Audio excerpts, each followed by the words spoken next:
पत्नी पति से, आप इतनी कंजूसी क्यों करते हो? इतनी कंजूसी से अच्छा तो हमें मार डालो।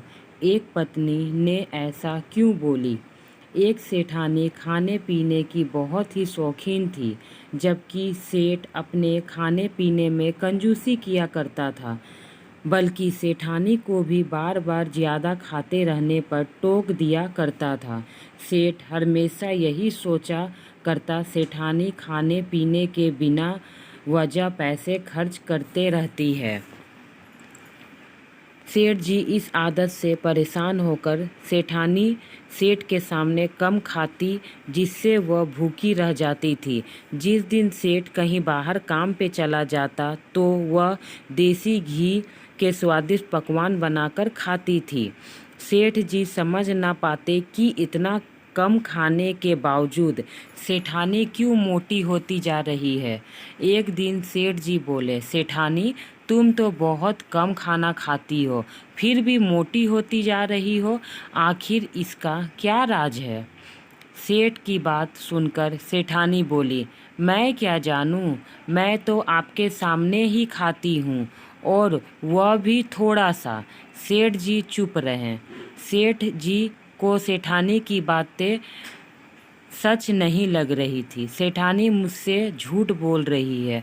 अगली सुबह वह सेठानी को बोले, मुझे बाहर कुछ ज़रूरी काम के लिए जाना पड़ रहा है, 3-4 दिन लग जाएंगे। तुम मेरे लिए रास्ते के लिए खाने पीने का प्रबंध कर देना।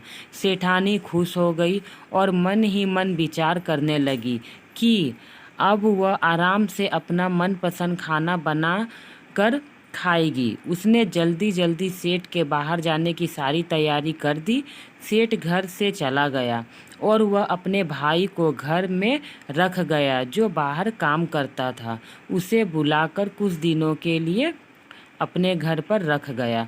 सेठ जी ने अपने खेल में अपने भाई रोहन को चुपके से सेठ चुपचाप आकर अपने घर के कोठरी में छुप गया, रोहन को बताकर। सेठानी जब घर वापस आई तो उसकी पकवान खाने का इच्छा हुए। अगले दिन अकेले अकेले खाने का मज़ा आएगा। वह पड़ोस में जाकर अपनी एक सहेली को बुला लाई। सहेली का नाम था प्यारी। सेठानी और प्यारी ने मिलकर बहुत खाना बनाया। खाना खाकर दोनों सो गई। कुछ घंटों बीत गए। सेठानी ने प्यारी से पूछा, अभी कितनी रात बीत गए? प्यारी बोली, अभी तो आधी रात भी नहीं बीती सेठानी। सेठानी बोली, मुझे तो फिर से भूख लगाई है। रसोई में रसगुल्ले बने रखे हैं, जा उन्हें लेकर आओ। वह रसगुल्ले लेकर आई। दोनों ने पेट भर के खाए। सेठ जी, जो कि अब तक कोठरी में चुपचाप बैठे देख रहे थे, मन ही मन अपने गुस्से को भी किसी तरह काबू कर रहे थे। फिर भी वह शांत बैठे थे। रात के 3 बजे करीब सेठानी फिर जगी और प्यारी से बोली, प्यारी ओ प्यारी। प्यारी ने, जो थोड़ी नींद में थी, जवाब दिया, क्या बात है सेठानी, फिर भूख लग गई क्या? हाँ, मुझे फिर से भूख लग गई है। मैं क्या करूं? एक काम करो, जाओ किचन में कुछ मीठा होगा उसको ले करके आओ। प्यारी गई, मीठा लेकर आई और दोनों ने शौक से खाए। मीठा खाकर दोनों फिर सो गए। कुछ समय बाद सेठानी फिर उठी और बोली, प्यारी ओ प्यारी, मुझे फिर से भूख लग रही है, चलो गरम गरम पास्ता बनाकर खाते हैं। प्यारी भी कम चटोरी नहीं थी। दोनों ने मिलकर पास्ता बनाया और खाया। लगभग 1 घंटे बाद सेठानी फिर उठी और बोली, प्यारी, मुझे भूख लगी है, थोड़ी सी फल काटकर ले आओ। दोनों मिलकर चटकारे लेते हुए फल खाएंगे और सो जाएंगे।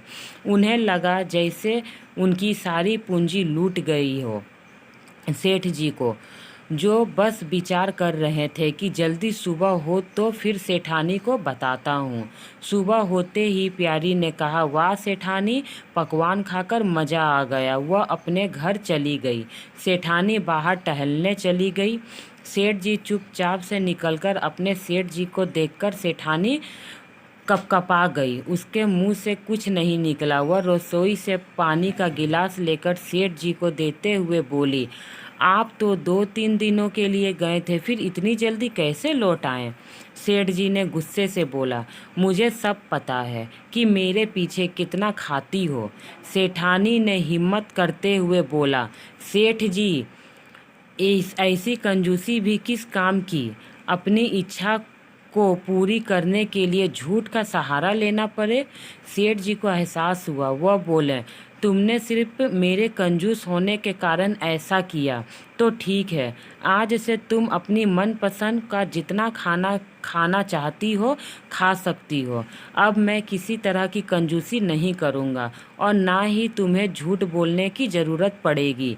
और कुछ इस तरह सेठ ने अपने कंजूसी छोड़ दी और दोनों दोनों लोग खुशी खुशी रहने लगे।